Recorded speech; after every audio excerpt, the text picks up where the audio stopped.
Coincidente Ingen.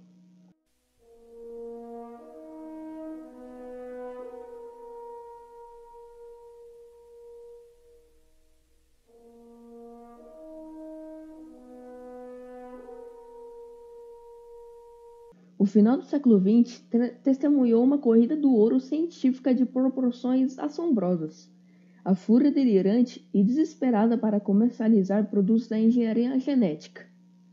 Essa empreitada realizou-se com tanta rapidez e tão poucas críticas isentas que suas dimensões e implicações são praticamente desconhecidas. A biotecnologia acena com a maior revolução da história da humanidade. Ao final dessa década, terá superado os computadores e a energia atômica em termos de feitos na vida cotidiana. Nas palavras de um estudioso, a biotecnologia transformará cada aspecto da vida humana: medicina, alimentação, saúde, entretenimento, até mesmo no nosso próprio corpo. Vai mudar literalmente a cara do planeta. Mas a revolução da biotecnologia difere em 3 aspectos importantes das transformações científicas do passado. Em primeiro lugar, os Estados Unidos ingressam na era atômica através do trabalho de um único instituto de pesquisa, em Los Alamos. A entrada na era dos computadores resultou dos esforços de uma dúzia de empresas. Mas a pesquisa biotecnológica atual vem sendo conduzida em mais de 2.000 laboratórios, somente naquele país. 500 multinacionais gastam 5 bilhões de dólares por ano nessa área. Em segundo lugar, grande parte da pesquisa é frívola ou inconsequente. As tentativas de criar trutas mais claras para permitir melhor visualização na água, árvores quadradas para facilitar o corte de tábuas e células odoríferas, injetáveis para que a pessoa recenda para sempre o seu perfume favorito, podem parecer piadas, mas não são.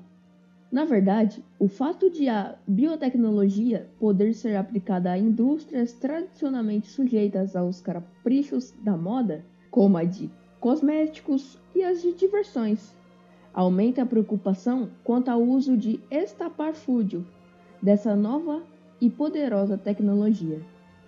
Em terceiro, o trabalho se desenvolve sem controle.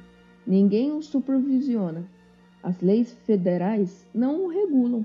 Não existe preocupação governamental com a questão, nem nos Estados Unidos, nem em outras partes do mundo.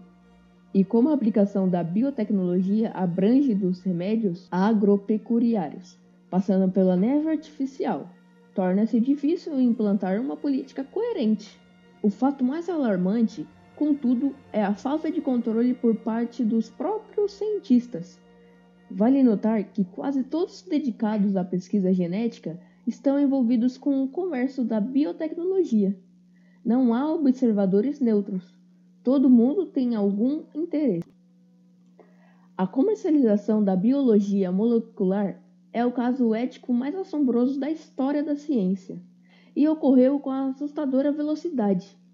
Por 400 anos, desde Galileu, a ciência comportou-se como uma investigação livre e aberta sobre o funcionamento da natureza. Os cientistas sempre ignoram as fronteiras nacionais, mantendo-se acima dos conceitos transitórios da política e até mesmo da guerra. Sempre se rebelam contra pesquisas secretas, chegando a recusar a ideia de patentear suas descobertas. Consideravam-se trabalhadores a serviço de toda a humanidade, e por várias gerações a descoberta dos cientistas realmente possuíam uma característica peculiar: o desprendimento. Quando em 1953, 2 jovens pesquisadores da Inglaterra, James Watson e Francis Crick, decifraram a estrutura do DNA. Seu trabalho foi saudado como um triunfo do espírito humano, dentro da busca centenária pela compreensão científica do universo. Acreditava-se piamente que a descoberta seria ampliada e utilizada em benefício da humanidade como um todo. Mas não foi bem isso o que aconteceu. 30 anos depois, quase todos os colegas cientistas de Watson e Crick encontravam-se comprometidos com um tipo completamente diferente de empreitada. A pesquisa genética molecular tornou-se um projeto comercial gigantesco, multibilionário, datado não de 1953, mas sim de abril de 1976. Essa foi a época de um encontro que se tornaria famoso, no qual Robert Isfondon, um capitalista ousado, abordou Herbert Boyer, bioquímico da Universidade da Califórnia. Os dois homens resolveram fundar uma empresa comercial para explorar as técnicas de manipulação de genes de Boyer. A nova companhia Genentech tornou-se rapidamente a maior e mais bem-sucedida das empresas pioneiras de engenharia genética. Parecia que todo mundo queria ficar rico de repente. Novas empresas surgiram a cada semana e os cientistas brigaram para participar da pesquisa em genética até 1986. Pelo menos 362 cientistas, inclusive 64 membros da Academia Nacional, assumiram cargos nos conselhos consultivos de indústrias de biotecnologia. O número de cientistas prestando consultoria ou participando de conselhos de acionistas era bem maior. Torna-se necessário enfatizar o quanto essa mudança de atitude é significativa. No passado, cientistas puros olhavam para os negócios com um ar snob. Consideravam a busca do lucro pouco interessante intelectualmente, própria para comerciantes, e pesquisar para uma indústria, mesmo em locais de prestígio como os laboratórios da Bell ou IBM, servia apenas para quem não conseguia uma função na universidade. A atitude dos cientistas, portanto, era fundamentalmente crítica em relação à ciência aplicada e à indústria em geral. Esse antagonismo secular manteve os pesquisadores da universidade livres da contaminação provocada por laços com a indústria. E sempre que surgia algum debate sobre questões tecnológicas, cientistas desvinculados da indústria estavam disponíveis para discuti-las em alto nível. Isso não é mais verdade. Há poucos biólogos moleculares e pouquíssimas instituições de pesquisa sem ligações comerciais. Os bons tempos se foram. A pesquisa genética prossegue em um ritmo mais alucinado do que nunca, mas é feita em segredo, às pressas em função do lucro.